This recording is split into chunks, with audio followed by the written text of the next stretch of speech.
ఆరాధన చేయాలి. దేవునికి స్తోత్రం.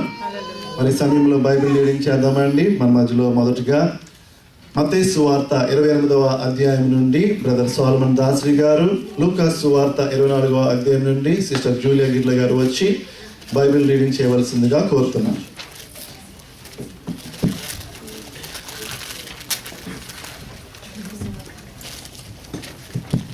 మత్తయి సువార్త 28వ అధ్యాయం మొదటి 10 వచనములు.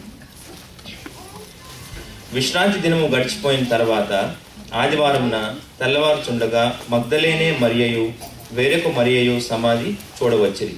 ఇదిగో ప్రభువు దూత పరలోకము నుండి దిగివచ్చి రాయి పొర్లించి దాని మీద కూర్చుండెను. అప్పుడు మహాభూకంపము కలిగెను. ఆ దూత స్వరూపము మెరుపు వలె నుండెను. అతని వస్త్రము హిమమంత తెల్లగా ఉండెను. అతనికి భయపడుట వలన కావలి వారు వణికి చచ్చిన వారి వలె నుండిరి. దూత ఆ స్త్రీలను చూచి, మీరు భయపడకుడి, సిలువ వేయబడిన యేసును మీరు వెతుకుతున్నారని నాకు తెలియను. ఆయన ఇక్కడ లేడు, తాను చెప్పినట్టే ఆయన లేచి ఉన్నాడు. రండి, ప్రభువు పండుకొనిన స్థలము చూచి త్వరగా వెళ్ళి ఆయన మృతుల్లో నుండి లేచి ఉన్నాడని ఆయన శిష్యులకు తెలియజేయుడి.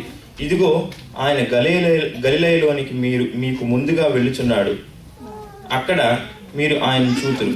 ఇదిగో మీతో చెప్పితినను. వారు భయంతో మహా ఆనందంతో సమాధి వద్ద నుండి త్వరగా వెళ్ళి ఆయన శిష్యులకు ఆ వర్తమానము తెలుప పరిగెత్తుచుండగా యేసు వారిని ఎదుర్కొని మీకు శుభమని చెప్పెను. వారు ఆయన యొద్దకు వచ్చి ఆయన పాదములను పట్టుకొని ఆయనకు మ్రొక్కగా, యేసు భయపడకుడి, మీరు వెళ్ళి నా సహోదరులు గలిలయకు వెళ్ళవలననియు వారు అక్కడ నన్ను చూతురనియు వారికి తెలుపుడను. దేవుడి వాక్యం దీవించును.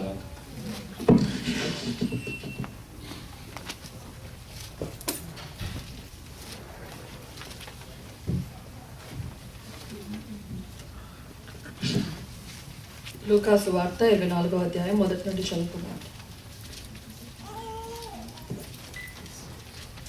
ఆదివారమున తెల్లవార్చుండగా ఆ స్త్రీలు తాము సిద్ధపరిచిన సుగంధ ద్రవ్యములను తీసుకొని సమాధి వద్దకు వచ్చి సమాధి ముందర ఉండిన రాయి దొర్లింపబడి ఉండుట చూచి లోపలికి వెళ్ళిరి గాని ప్రభు అయిన యేసు దేహము వారికి కనబడలేదు. ఇందును గూర్చి వారికేమీ తోచకయుండగా ప్రకాశమానమైన వస్త్రములు ధరించిన ఇద్దరు మనుష్యులు వారి యొద్ద నిలవబడిరి. వారు భయపడి ముఖములను నేల మోపి ఉండగా, వీరు సజీవుడైన వానిని మీరెందుకు మృతులలో వెతుకుచున్నారు? ఆయన ఇక్కడ లేడు, ఆయన లేచి ఉన్నాడు. ఆయన ఇంక గలిలయలో ఉండినప్పుడు మనుష్య కుమారుడు పాపిష్టులైన మనుషుల చేతికి అప్పగింపబడి సిలువ వేయబడి 3వ దినమందు లేవవలసి ఉన్నదని ఆయన మీతో చెప్పిన మాట జ్ఞాపకం కొనుడని వారితో అనిరి. అప్పుడు వారు ఆయన మాటలు జ్ఞాపకం చేసుకొని సమాధి వద్ద నుండి తిరిగి వెళ్ళి ఈ సంగతులన్నీ 11 శిష్యులకును తక్కిన వారికి అందరికీ తెలియజేసింది. ఈ సంగతులు అపోస్తలులతో చెప్పిన వారెవరనగా మగ్దలేనే మరియయు, యోహాన్నయు, యాకోబు తల్లి అయిన మరియయు, వారితో కూడా ఉన్న ఇతర స్త్రీలను. అయితే వారి మాటలు వీరి దృష్టికి వెర్రి మాటలుగా కనబడను కనుక వీరు వారి మాటలు నమ్మలేదు. అయితే పేతురు లేచి సమాధి వద్దకు పరిగెత్తుకొని పోయి వంగి చూడగా నారబట్టలు మాత్రము విడిగా కనబడెను. అతడు జరిగిన దానిని గూర్చి ఆశ్చర్యపడుచు ఇంటికి వెళ్ళను. దేవుడి వాక్యం దీవించు.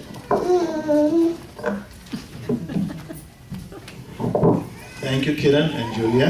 మరి సమయంలో సిస్టర్ అనూష రెడ్డి వచ్చే ప్రత్యేకమైన పాట పాడవలసిందిగా కోరుతున్నాం. అనూష అండ్ సుశీల్ రెడ్డి వచ్చి ప్రత్యేకమైన పాట పాడవలసిందిగా. దేవుని కృపను బట్టి సుశీల్కి అనూషకి మరి అక్టోబర్ మాసంలో ఎంగేజ్మెంట్ అయ్యింది. అతి త్వరలోనే వీరు మరి వివాహం చేత జతపరచబడి ఉన్నారు. ఈ సమయంలో ప్రత్యేకమైన పాట మనం విన్నాక దేవుని వాక్యం మనం విందాం.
ధ్యాస యేసువా.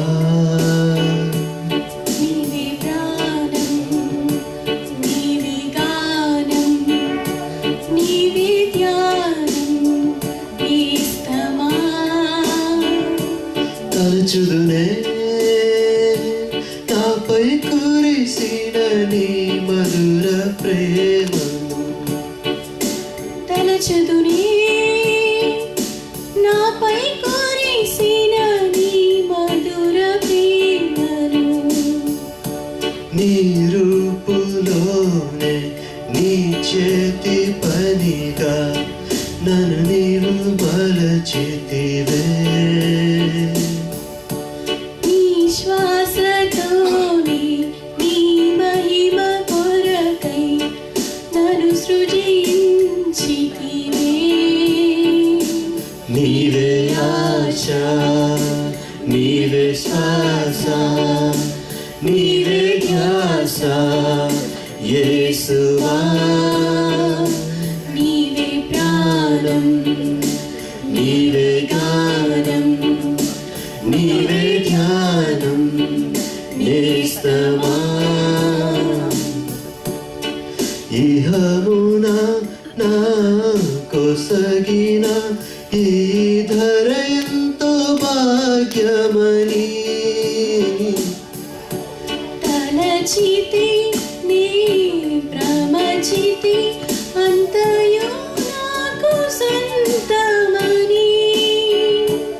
ఆశతో నేను పరుగెత్తిలలో చెరిగ ప్రతి హృదయం స్వార్థం